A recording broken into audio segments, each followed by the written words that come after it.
Hello, and welcome to Cardiophysiology. This is the first video of that group of videos. So we have a lot to cover in this chapter. It's a huge chapter because first we talk about how fluid moves, fluid mechanics, and then what cardiac muscle cells look like, how they behave. Lots of slides on this. So I think some of these will be longer than our usual short mini lectures. Some fun facts about the heart. It beats about 70 times per minute. It beats 4,200 times per hour. In a day, how much is that? How much in a year? How about in a lifetime? Well, all in all, it contracts about 3 billion times in your lifetime, which is pretty crazy. So the functions of the cardiovascular system are to circulate blood to the tissues. And we ordinarily divide it into 3 parts. One is the pulmonary circulation. So the right side of the heart is pumping over to the lung. All this is pulmonary circulation. Let me skip coronary and go to systemic. The systemic circulation then is the left side of the heart, which is oxygenated blood that has come from the lung and will go to the rest of the body. That leaves coronary circulation, and that is the circulation that's actually part of the heart muscle itself. It's the irrigation that's going to feed the muscle. You could draw little arteries and little veins here on the heart itself, and that would be the coronary circulation. This is just a picture that you could see some of these. These are the coronary arteries, coronary veins. This is just on a model, but it's nice to see it because it's all colored like that. We start out then this chapter talking about fluid mechanics. Very important because you're thinking about how blood gets to different areas of the body and how it's altered by things like pressure, for example. So blood flow, when we talk about blood flow, think that each half of the heart, right and left, are going to pump about these 2.5 million liters of blood in a year, which is about 0.6 million gallons. But really, that's not that interesting to us. We really want to know how much the heart is pumping per beat, per ventricle. We want to know every single time that it contracts, how much blood is moving. And that is called stroke volume. So stroke volume is the volume of blood, quantity, volume, that is pumped per beat, per ventricle. So every ventricle, the right or the left, are going to squeeze, and the stroke volume is not the added amount, but what volume comes from each one of those. And we care a little more about the left ventricle because we're thinking about blood reaching all the tissues. So we're concentrating usually more on the left ventricle. And that value is about 70 milliliters is the average. So that is how much you are pumping out every time that you contract. That's your stroke, per stroke. So think of, I made a line through the heart here. You think of stroke volume for the right part of the heart and stroke volume for the left part of the heart, okay? Independent.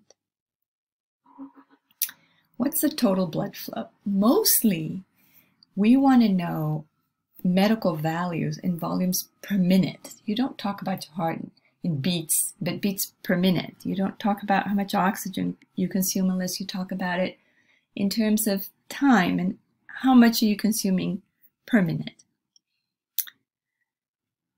So the blood flow rate in volumes per minute is called your cardiac output. And we're always thinking of cardiac output because it's a measure of effectiveness of your heart as a pump. So how much do you usually pump out per minute when you think of it per minute, not per contraction? It's about 5 liters. It's around 5 liters at rest, okay, which is about 1.3 gallons. And I'll show you how we get those values. So cardiac output is going to be measured, is a measurement of your heart rate, how often you're pumping, correct, times your stroke volume that we just talked about. Your stroke volume is how much you're ejecting every time you contract. So if you multiply that by the number of times that you contract, you're going to get a measurement of cardiac output.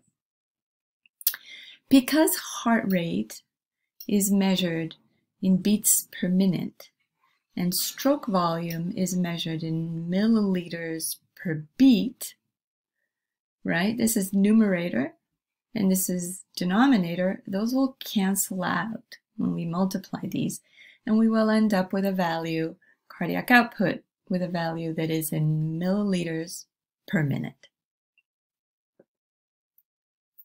So as an example, this is a cardiac output example for Sonia Mendoza. Her heart rate is 75 beats per minute, and her stroke volume is 68 milliliters per beat. So we're multiplying the 75 heart rate times her stroke volume, and we end up with about 5,100 milliliters per minute. And if we convert that to liters, I'm going to knock down three places here, and you will get 5.1 liters. So usually we're talking about the left ventricle, even though the right ventricle is also going to be pumping its approximate 5 liters out. And we know that this is the amount of blood that is going out to the tissues, to irrigate tissues per minute. It actually is interesting, that value, because that's about as much blood as we do have. You are circulating about 5 liters. So you actually circulate your entire volume in about a minute. It's pretty amazing. Okay, so let's think of something different, which is pressure. And how do you define pressure? Pressure in a fluid is the force exerted by that fluid on its container. So if you have a container with water, there's a certain amount of pressure that water is exerting just on the sides of your container, of your glass, of your water bottle, of whatever. Okay? Now, in the body, we're thinking about the force exerted by the blood on the vessels, right? They're going to put a certain amount of pressure on your vessels. Now think about this. Fluid is moving, right? Because it's not like the glass of water that's just sitting there. In the body, it's moving. So if the fluid is moving, then the pressure is going to drop, right, with the distance that it travels due to the friction that's occurring. Does that make sense? It's moving along. This vessel is moving along an artery. At the beginning of the artery, the pressure is going to be higher. At the lower end of the artery, that pressure is going to be slightly lower because there's friction along the sides of that artery. Your book illustrates it like this. If pressure is defined as a fluid exerting pressure in all directions, imagine some weird tube like this. And this pressure on this part, and this pressure coming up, and this pressure on the sides, everywhere that this container, there's going to be pressure of that fluid in that container. We call this hydrostatic pressure, and in this case there's no flow, so it's hydrostatic, and this pressure is exerted equally in all directions. Now let's say you unplug this. Now we're going to talk about hydraulic pressure because it's pressure in movement, right? This is moving along. And so now still we have pressure to the bottom and we have pressure to the top, but think of this tube here. So in this part here, as this fluid travels towards the exit, there's going to be a drop in pressure. And so given that it's connected to these other tubes, there's going to be a higher pressure in the earlier tubes and lower pressure in the later tubes because of friction that's going on along this tube here. So we don't want to do the clicker. So that drop in pressure over distance is what keeps blood moving, right? Because if the pressure were the same, you wouldn't have any flow. So you need to have that difference in pressure. And that change in pressure over distance produces a gradient. I tried to draw this messy drawing here where you'd have higher pressure here and it's getting lower and lower and lower. But if pressure were equal in this region B as it is in region A, then blood wouldn't flow anywhere. You need it to be higher in A than it is in B in order for that pressure to travel in that direction. That fluid, excuse me, to travel in that direction. So now let's think of that back to the body again. Therefore, you have to agree that the pressure is greatest, blood pressure is greatest at the aorta, right? Because you've just contracted the heart and that blood is shooting out the aorta. And it's got to be lowest at the very other end. And the very other end is the vena cava as it's coming back into the right side of the heart. So that blood has come out your aorta. Let's say it's traveled down to the abdomen. Let's say it's gone all the way to your legs. Let's say it's gone to your toes. And now it has to come back up the leg and it's going to come up to the vena cava. All the way along there, it's losing some pressure, correct? Because it's inside some sort of tube, be it an artery or a vein or a capillary. So it should be lowest at the vena cava. The question is how low, and this is what's always remarkably impressive. You have to be very impressed. So this is what I'm going to show you. Okay, this is a graph, mean systemic pressure, and we're going to start at the aorta, and we're going to start really high. It's in millimeters of mercury. Let's say it's about 93. This is a mean. So when you're thinking of your own blood pressure, which is normal, about 120, right, over 80. Now we're taking an average here. So let's just take an average, and I'll teach you how to do that later. It's not a regular average. It's going to be 93 in the aorta. And then it's going to travel, and it's going to start to drop, and it's going to go in the arteries, and it's going to drop, and it's going to go in arterioles, and it's going to drop. Where are we here? By the time it reaches capillaries, look where we are. We're around 50. You know, you always think of 120. We're at 50 already. We keep going. The capillaries, the little veins, the venules, the veins. By the time we make it back to the vena cava, look at that. If this is, 10, it's below 10. Never going to be able to make a straight line here, but it's remarkably low. That is what your blood pressure is when it reaches the vena cava, coming back in to go to the lung to be oxygenated again. Well, I hope you're impressed, because that always blows me away. More diagrams from your text that you should be looking at, and it's showing it in terms of a tube. You need to have higher pressure at this end of the tube and lower pressure at the other end if you want this to be able to flow. Okay, so the difference between pressure 1 here and pressure 2 over here is your delta P, which is your difference, your pressure gradient. And that's what's going to keep something moving. Blood in this case.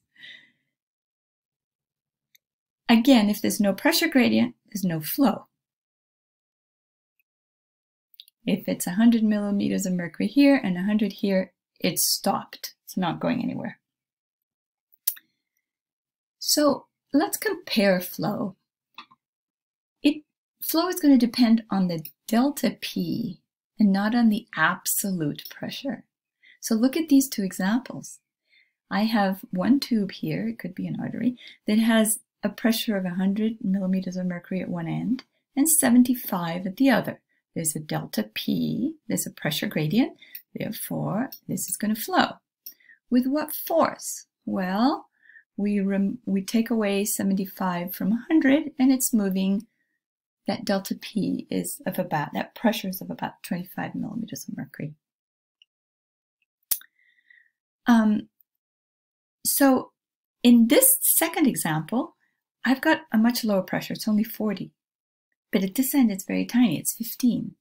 And so when I measure what that pressure is in that system, that pressure gradient, it's the same. It's the same as this top example here. So what we're saying is flow depends on delta P, not on the absolute number of pressure. This is an example that I love to look at. Drinking a milkshake out of a straw, because that's exactly a really good comparison of what happens in the body in an artery, because there are many variables that are going to determine how much of that fluid is going to flow in that straw. So what are the variables when you're drinking a milkshake? One is how thick the milkshake is, right? Another one could be your straw. Are you using a big fat straw, or are you using a little coffee stirrer straw? It's going to be a lot harder to suck that milkshake, right? You need a whole lot more pressure if you're going to drink that milkshake out of one of those little red coffee straws. What are the other variables that you can think of? Well, another one is the length of the straw. If you had a straw that was, 8 feet long, it's going to be you're going to need more pressure to try and get some of that milkshake. So think of a milkshake analogy when you look at all these variables. Resistance affects flow. So flow is volume, how much of that blood gets to the other end of that vessel. We speak of peripheral resistance as the resistance in vessels. An individual that has narrowing of the arteries is going to have a greater peripheral resistance. So what is resistance determined by? One, we said how thick the milkshake is, viscosity. Vessel length, how long the straw is, and vessel radius. Did you get a big, broad, wide straw? This is one, or like this, a broader straw that's going to allow much more fluid to come through. So in terms of a formula, you have R, resistance, is equal to the viscosity times the vessel length over the radius of that straw, right? Radius coming like that. But really, in reality, radius here is raised to the 4th power. So physics people can work this out, why it's this way. What we have to think about in the body is if radius is raised to the 4th power, it means that the most important variable here is got to be the vessel radius, more so than the viscosity and the length. So think about it. Does blood viscosity change ever? Yes, it does. Sometimes you're slightly dehydrated, viscosity goes up. Sometimes less so. What about vessel length? Well, does that change? Not when you've stopped growing, but as you grow, it does change a little bit, a lot, but not after you've stopped growing. So those two variables are not as important as that of the radius. These diagrams, I'm going to show you two of this big vat of water here with the ability to drain down the bottom of it. And we're going to look at it in terms of resistance and look at it in terms of flow. You see, flow and resistance. But let's start with resistance. So when you think of resistance, let's look at the radius of this little outlet here. And we're going to give it a radius of 1. And then we're going to look at this one, radius of B, and we're going to give it double. 2 is double. So we want to know in a tube that's double the size and equal pressure, because the pressure is coming down here with equal pressure to both of them, what's the resistance like? So resistance is inversely proportional, that's what this means, to 1 over radius to the fourth. So in tube A, if I plug in resistance inversely proportional to 1, I'm sorry, I said that wrong. This is directly proportional because we put radius on the bottom. So this is directly proportional to 1 over the radius. Tube A, we're going to plug in 1 over 1 to the fourth power. It's going to give us a resistance directly proportional to 1, not inversely, directly, okay? I said that wrong. In tube B, then, we're going to plug in for radius and put in 2. 2 times 2 times 2 times 2. We're raising it to the fourth power, and the resistance is 1/16 in tube B of what it is in tube A. Right? So the resistance is way less, even though we only doubled the radius. The resistance has been diminished more than 2 times because we're talking about this radius elevated to the fourth power. What does that mean in terms of flow? Because that's what we want to know. We want to know how much blood gets to different tissues, how much blood gets to different organs. So if flow is proportional to 1 over the resistance, then in tube A, we plug in for resistance. We have 1 over 1. We have a flow of approximately 1. And in tube B, we have much smaller resistance, only 1/16 of the other resistance.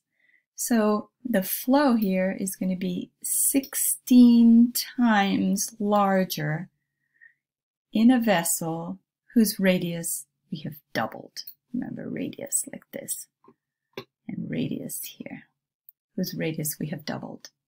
Very important concept, because when you think of vasoconstriction, which is the narrowing of the artery when we shunt blood to different organs, or vasodilate, the opening of the arteries, we're going to be able to significantly change flow of blood to different tissues. I'm going to stop it here, and we'll start the next mini lecture with this full description of flow, and it's called Poiseuille's equation.